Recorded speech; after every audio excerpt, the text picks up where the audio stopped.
Good morning guys, Mark here again at welcome ulit sa channel natin.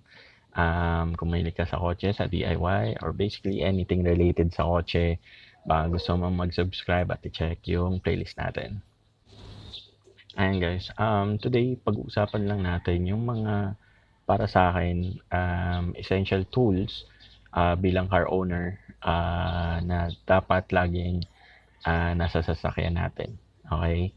So, i-share ko lang kung ano yung mga tools na meron ako. Ayan guys, 'di ba marami tayong DIY videos. So, most naman nung ginagamit kong tools doon ay readily available sa kotse ko. Kung meron man akong kinukuha sa toolbox ko sa bahay is yung mga bihirang gamitin sa sasakyan, lalo yung filler gauge, 'di ba? Tuwing kailan lang naman ako nagre-regap ng spark plug. Ayan, dun muna tayo sa glove compartment. Ano nga ba yung meron sa glove compartment natin? Okay. So, syempre, meron ako nung protector ng dashboard, tire pressure gauge, spare na radiator cap, ayan, mga fuse, ilaw, tapos mga spare na fuse. Yun lang. Yun yung mga laman ng glove compartment ko. Tire gauge, tire pressure gauge, protector ng dashboard, extra fuse, tsaka mga extra ilaw nung ano natin. Ito. Yan. Extra ilaw. What else? Basahan. Yan, lagi ako may basahan dyan. At meron din akong basahan na pang marumi na similar sa ganito. Just in case na may emergency, hindi madudumihan yung pang dashboard ko. Actually, ito pang interior ko to. Pang dito. Diba? Kaya yan. Diba? Walang grasa yan. So, yun. Dun tayo sa fun part. Guys, dun tayo sa likod. Ayan guys, so meron tayong tire wrench. Tapos yung jack na nabili ko sa blade, actually dalawang jack ko, etong crocodile tsaka yung scissor, yung kasama nung iyon natin. And ito. So ito yung tool bag ko. Ano ba laman yan? Okay. So may mga wires ako, double adhesive tape, glue stick, electrical tape. Yan, dalawa yung electrical tape natin. Tapos, yung mga socket ko, eto. So, yan. Yung socket na nandito, pakita ko sa inyo kung ano yung mga size. So, meron tayong 13, may 12, may size 10 siguro. Size 10. Yan. May size 10 uli. And size 14. Yep. Size 14. Meron ako ditong size 17. So, ito ratchet. Adjustable na screwdriver. So, pwedeng Phillips. Pwede rin flathead. Ganyan. Yan, natatanggal siya. Okay, yan. And then, wire cutter. Katala or adjustable wrench. Adjustable na pliers. Size 8 na T-wrench. Cable tie, size 10 na T-wrench, mahaba na Phillips, long nose, vice grip,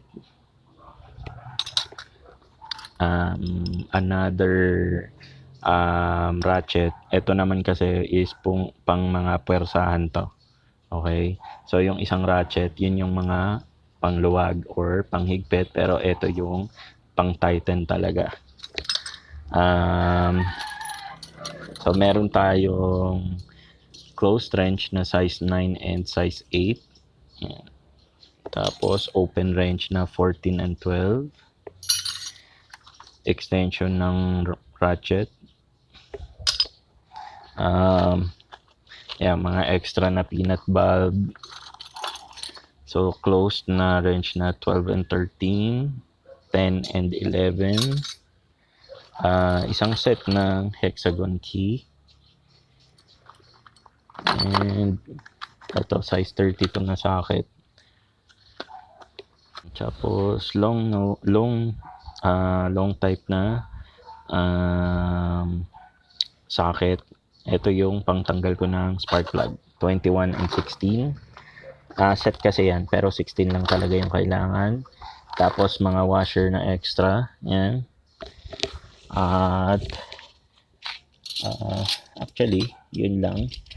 Pero sandali, ipapakita ko sa inyo yung so, ito yung laman ng tool bag natin. Okay? Tool bag. Lalagay lang natin siya sa loob. So, yan yung tie wrench. And yeah. So, sige, buksan natin yung likod para makita nyo yung dala ko pang iba.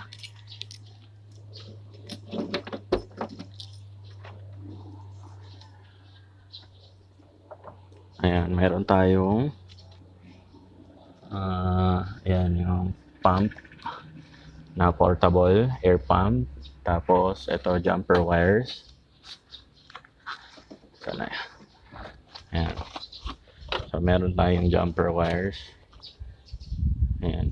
Actually, meron nang nakagamit na ito. Nalobat siya sa parking.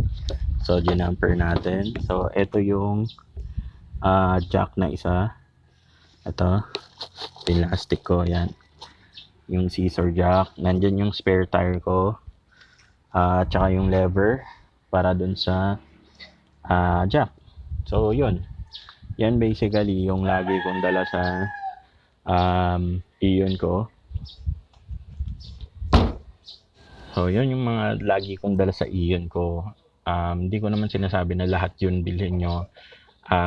Dati kasi, yun nga, di ba, naging mekaniko tayo ng motor, kaya marami din ako na-invest na gamit. Actually, yung toolbox ko, punong-puno rin ng gamit yun.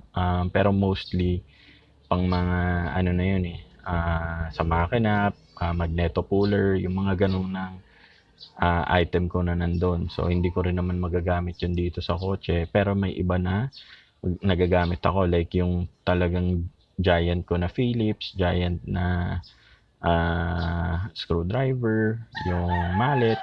So, yung mga ganon. Pag mga matitinding DIY, yun lang, saka ko lang naman siya ginagamit. Okay, kaya nandun lang siya. Pero yung mga gamit ko dito, at least yung mga basic na troubleshooting na pwede natin gawin is magagawa ko na. Okay? Ayan, sana naging useful sa inyo yung video na to. Kung nakatulong sa inyo yung video na to, bigyan nyo naman ng thumbs up, i-share at share at i-like nyo na yung video na to. Kung hindi ka pa nakasubscribe, i-click mo na yung subscribe button para maging updated din sa mga DIY at mga product review. Again, Mark nga pala ulit. Salamat sa mga tao na patuloy na sumusuporta sa akin. Kita-kits tayo sa susunod na video.